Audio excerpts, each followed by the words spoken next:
It was Christmas time on the island of Sodor. Thomas was excited. The Fat Controller had sent him to do Stepney's work while Stepney was away being mended. Thomas was to collect shocks of logs for Farmer McColl. On his way he had to stop to signal.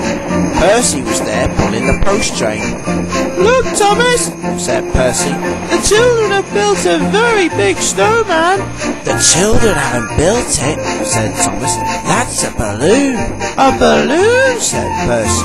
He was very impressed. "The children have called him Mr. Frosty." "Mr. Frosty?" said Thomas. "That's a nice name." The signal changed to green and Thomas puffed away. Then there was trouble.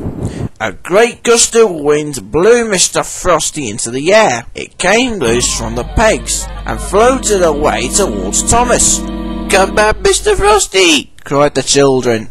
Thomas didn't know that the guide ropes on Mr. Frosty got caught on his buffers, and Thomas didn't know that Mr. Frosty was now following him. Thomas puffed towards a level crossing. He had to stop.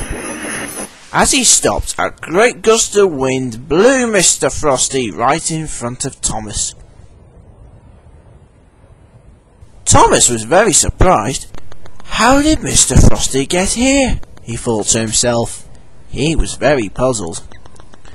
But then, as Mr. Frosty blew back behind Thomas, Thomas had realised that the guide ropes were caught behind his buffers. "Oh no," he puffed. He was too far away from the children now. "I'll finish my work before I take the snowman back," said Thomas, and he puffed away to Brendam Docks. Thomas arrived at Brendam Docks where James was waiting. James was delivering coal. Thomas buffered up to a flatbed of logs. James was surprised. "Thomas, what are you doing with Mr. Frosty?" Thomas watched as a great gust of wind blew Mr. Frosty right in front of Thomas. Thomas told James what had happened. "Mr. Frosty came loose from the pegs and now he's caught behind my buffers. I'm going to deliver the logs for Farmer McColl first. Then I'll take Mr. Frosty back." Thomas puffed away with the chocks of logs. James wasn't sure if Thomas was doing the right thing. He called out to Thomas, "You better hurry, Thomas! The children will be very worried!" Thomas knew James was right, so he puffed on as quickly as he could. Thomas arrived at Farmer McColl's farm with the logs. Farmer McColl was very surprised to see Mr. Frosty. "Thomas," he called, "what are you doing with Mr. Frosty?" "Oh no," said Thomas. Another gust of wind blew Mr. Frosty right in front of Thomas. "The children's snowman came loose," said Thomas. "I was too far away when I found out Mr. Frosty was caught, so I decided to take Mr. Frosty back when I've delivered the logs," finished Thomas. Farmer McColl was very cross. "Thomas, Mr. Frosty is very important to the children. You should have taken Mr. Frosty back when you found out." Thomas felt bad. "I'm very sorry, sir," said Thomas. "I just wanted to finish my work first because I didn't want to let the controller down, but I didn't also want to let you down." Farmer McColl understood. "I know, Thomas," he said, "but Mr. Frosty is very important to the children, so you better go back and take Mr. Frosty back to the children."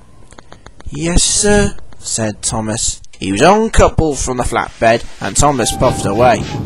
"You better hurry, Thomas," said Farmer McColl. "The children will be very worried." Thomas knew Farmer McColl was right, so he set off as fast as his pistons could pump. On his way back, Thomas had to stop to signal. Emily was at Maythwaite Station taking on passengers. She was very surprised to see Thomas with Mr. Frosty. "Thomas," said Emily, "what are you doing with Mr. Frosty?" Another gust of wind blew Mr. Frosty right in front of Thomas. Emily laughed. Thomas told Emily what he told James and Farmer Cole. "Mr. Frosty is caught behind my buffers," said Thomas. "So I decided to finish my work first before taking Mr. Frosty back. I didn't realise I was doing a very silly thing." Thomas explained that he wanted to be a really useful engine and that he didn't want to let the Fat Controller down. Emily understood. "You should have taken Mr. Frosty back when you found out," she said. "You better take him back to the children now. They'll be very upset if he doesn't return." Thomas knew Emily was right, so he set off as fast as he could. Thomas felt very disappointed, but Emily blew him a cheerful whistle. "Cheer up, Thomas," she smiled. "You're doing a really useful thing now." Thomas knew Emily was right, so he puffed all the way back to the children. It didn't matter now how far it was, he knew he had to take Mr. Frosty back. Thomas arrived back at the signal where he saw Mr. Frosty early that day. The children were very pleased to see Thomas and Mr. Frosty again. They cheered and cheered. "Thank you, Thomas," they smiled. Thomas was very happy. "I'm very sorry I didn't bring Mr. Frosty back earlier," he said. "I just wanted to be a really useful engine. I obviously need to think more next time."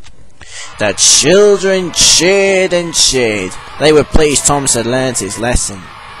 "Merry Christmas, Mr. Frosty."